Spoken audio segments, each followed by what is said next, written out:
Pourquoi est-ce que, peu importe votre gentillesse, on a souvent l'impression que personne ne vous voit vraiment?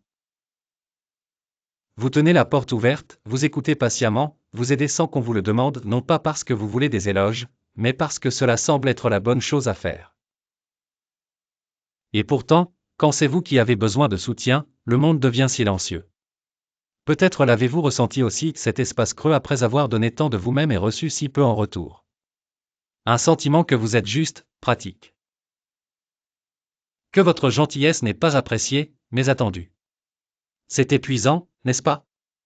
Mais prenons un instant pour nous demander pourquoi continuons-nous? Sous notre gentillesse, il y a peut-être un espoir silencieux, si je suis assez gentil, je serai aimé. Si j'aide assez, peut-être que je serai nécessaire. Ce n'est pas être manipulateur, c'est humain. Nous aspirons à la connexion, et la gentillesse devient notre langage pour appartenir. Mais voici la vérité difficile, lorsque la gentillesse est enracinée dans la peur, peur du rejet, d'être seul, de ne pas être assez, elle cesse d'être compassion. Et commence à devenir une transaction.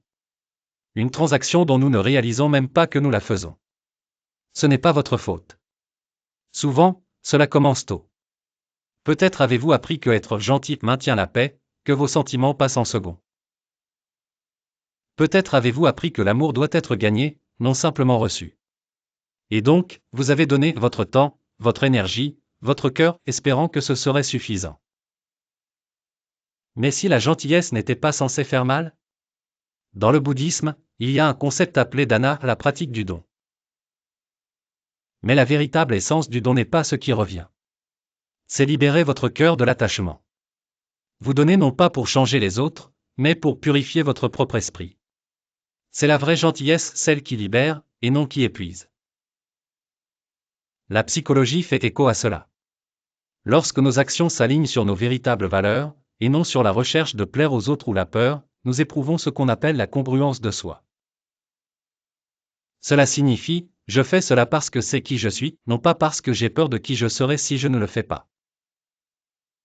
Et voici quelque chose de puissant, la gentillesse envers les autres ne signifie rien si elle repose sur la cruauté envers soi-même. Demandez-vous, quand avez-vous pour la dernière fois fait preuve de la même attention envers vous-même que celle que vous offrez aux autres? Quand avez-vous dit non, sans culpabilité? Ou vous êtes-vous reposé sans ressentir le besoin de le mériter? Vous méritez cette même tendresse. Être une personne gentille ne signifie pas que vous devez votre gentillesse à tout le monde, tout le temps.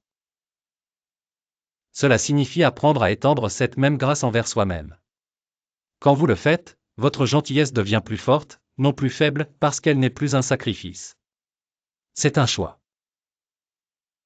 Alors, la prochaine fois que vous ressentez cette douleur, la solitude qui suit la gentillesse non retournée, ne durcissez pas votre cœur.